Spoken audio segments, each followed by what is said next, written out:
नमस्कार दोस्तों, मेरे YouTube चैनल में आप सभी का स्वागत है। दोस्तों, आज की इस वीडियो में हम लोग छत्तीसगढ़ शिक्षक भर्ती परीक्षा 2023 के अंतर्गत शिक्षक पद के लिए जो भर्ती परीक्षा आयोजित हुई थी, उसके बाल विकास एवं शिक्षा शास्त्र के प्रश्नों को देखने वाले हैं। तो चलिए, यदि आप लोग मेरे चैनल में पहली बार आए होंगे तो चैनल को सब्सक्राइब कर सकते हैं, वीडियो को लाइक कर सकते हैं और यदि वीडियो पसंद आए तो वीडियो को अपने दोस्तों के पास शेयर कर सकते हैं। इसके पूर्व भी मैंने सीजी टेट और सहायक शिक्षक के बाल विकास एवं शिक्षा शास्त्र के प्रश्नों के लिए वीडियो बनाया है। इसी प्रकार से कंटिन्यू जो है मैं पूरे वर्ष के सीजी टेट और छत्तीसगढ़ शिक्षक भर्ती परीक्षा में जो बाल विकास एवं शिक्षा शास्त्र के प्रश्न पूछे गए थे उसको बनाने वाला हूं। तो आप मेरे चैनल से जुड़ सकते हैं। चलिए शुरुआत करते हैं। पहला प्रश्न देखिए, खाली स्थान में बालक मुख्य रंगों की पहचान कर लेता है। विकल्प में है हमारे पास ए 5 वर्ष, बी 2 वर्ष, सी 3 वर्ष, डी 4 वर्ष। आप लोग भी कमेंट में इसका आंसर देते जाइए और कितना सही हो रहा है देखते जाइए। देखिए इंग्लिश में भी है, the child identifies the main colours at, है ना, 5 ईयर्स, 2 ईयर्स, 3 ईयर्स, 4 ईयर्स। तो इसका करेक्ट आंसर क्या है? इसका करेक्ट आंसर है आपका C option 3 years. Next question देखते हैं। देखिए, बुद्धि के बहुकारक सिद्धांत के प्रतिपादक हैं। विकल्प में है ए मैकडूगल, बी टर्मैन, सी थर्नडाइक और डी बर्ट। तो देखिए अंग्रेजी में भी लिखा हुआ है, the exponent of the multiple factor theory of intelligence is, है ना, किसके द्वारा जो है प्रतिपादन किया गया है? तो ये जो है बुद्धि का बहुकारक सिद्धांत जो है प्रतिपादित किए हैं थर्नडाइक ने। करेक्ट आंसर हमारा क्या है?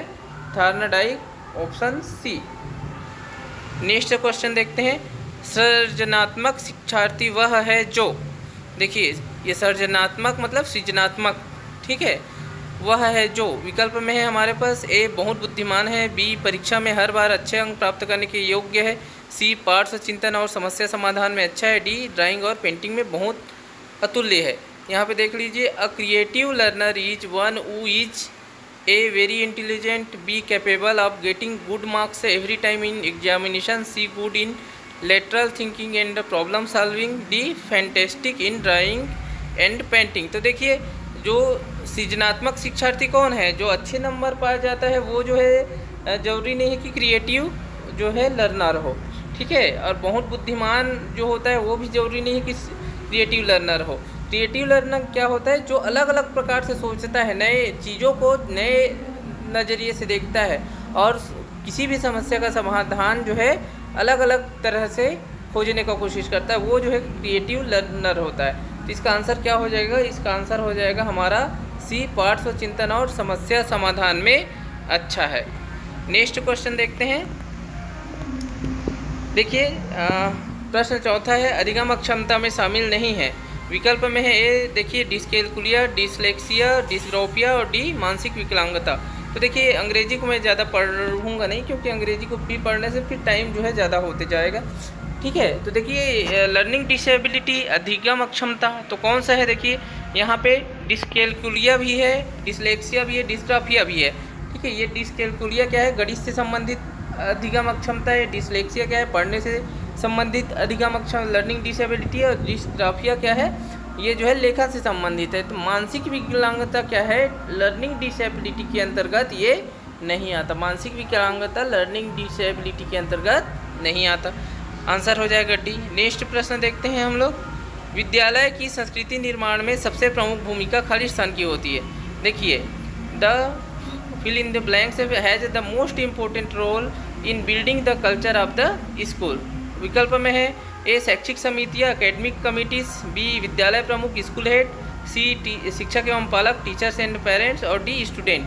तो देखिए हमारे पास ऑप्शन है, तो यहाँ पे देखेंगे कि विद्यालय की जो संस्कृति निर्माण, मतलब विद्यालय के जो माहौल निर्माण में, संस्कृति कल्चर निर्माण में, विद्यालय में किस प्रकार के जो माहौल रहेगा, वातावरण रहेगा, कल्चर रहेगा, तो उसके निर्माण में सबसे प्रमुख भूमिका होती है, विकल्पों में देखें तो विद्यालय प्रमुख की। किसकी होती है? सबसे प्रमुख भूमिका होती है विद्यालय प्रमुख की।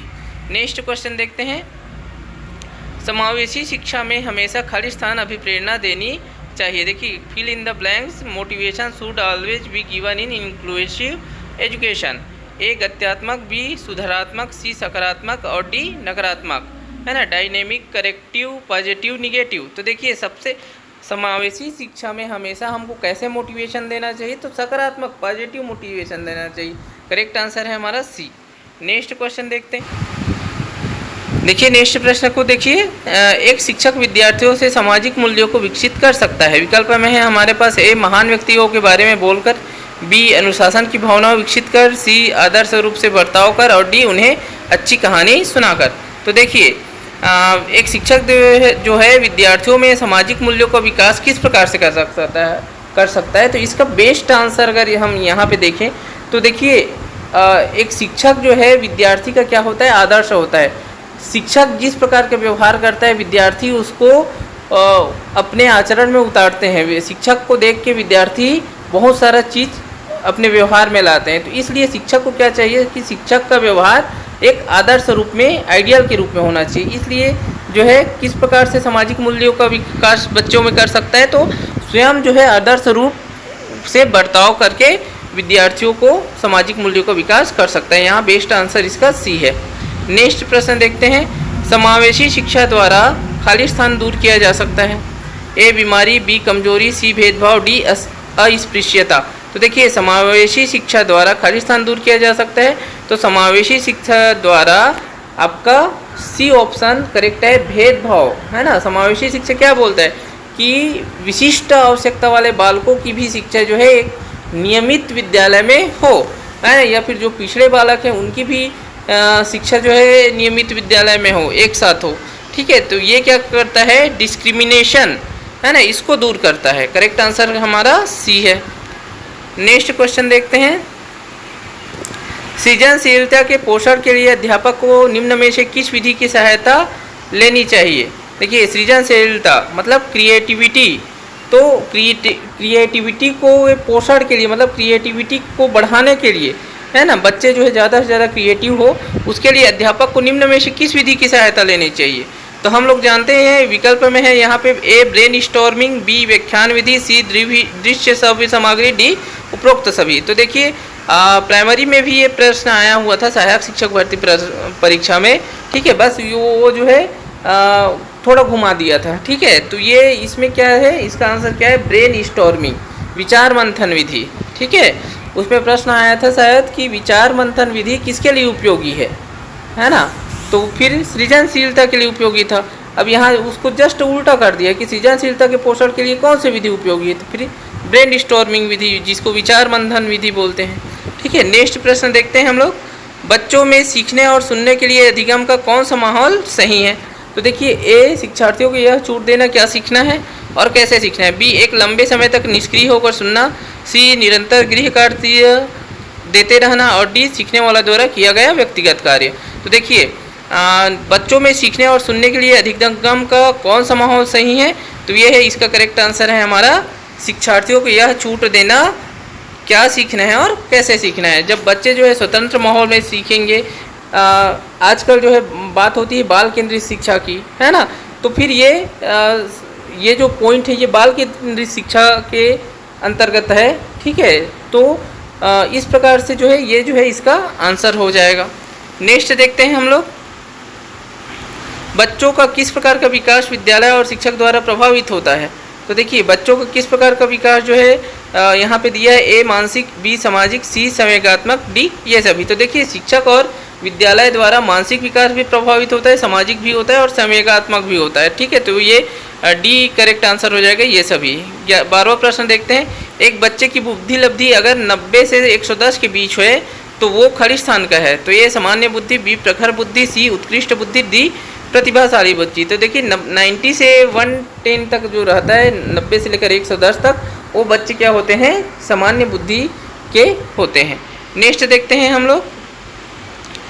एक बच्चे की वृद्धि और विकास के अध्ययन की सर्वाधिक अच्छी विधि कौन सी है। देखिए ये प्रश्न जो है सीजी टेट में भी आया हुआ है और सहायक शिक्षक में भी आया है, तो ये भी कई बार रिपीट हुआ है।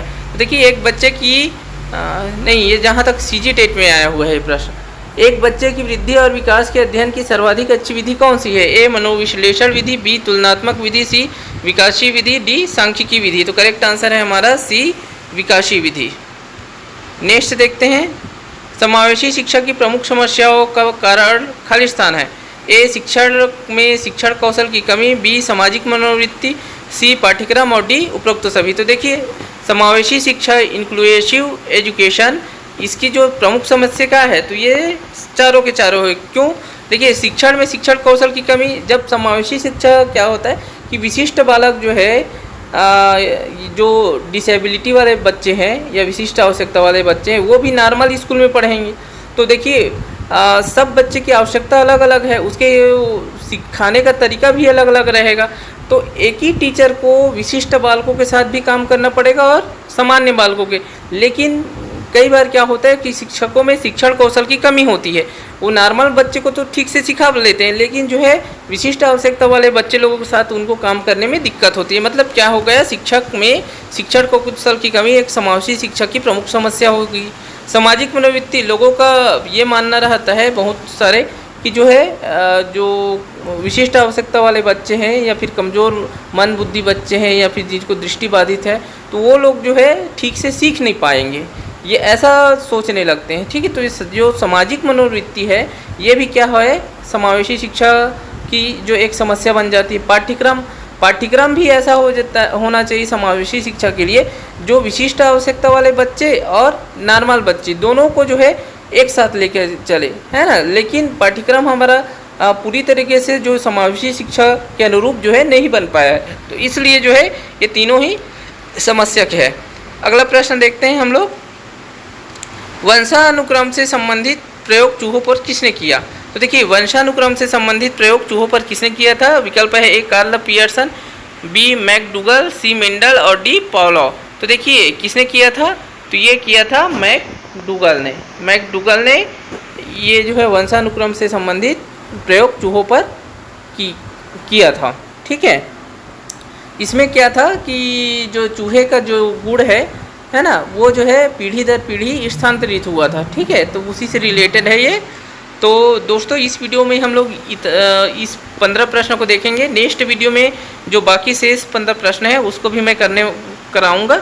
ठीक है, तो इस वीडियो के लिए इतना ही। यदि वीडियो पसंद आए तो वीडियो को लाइक कीजिएगा, अपने दोस्तों के पास शेयर कीजिएगा और मेरे चैनल को सब्सक्राइब कीजिएगा। आने वाले शिक्षक भर्ती के लिए मार्गदर्शन और कुछ यूजफुल वीडियो जो है मेरे चैनल में डलते जाएगा, तो आप लोग चैनल को सब्सक्राइब कर लीजिएगा। धन्यवाद। और टेलीग्राम चैनल का लिंक भी मैं डिस्क्रिप्शन में डाल दूंगा, व्हाट्सएप ग्रुप वगैरह का।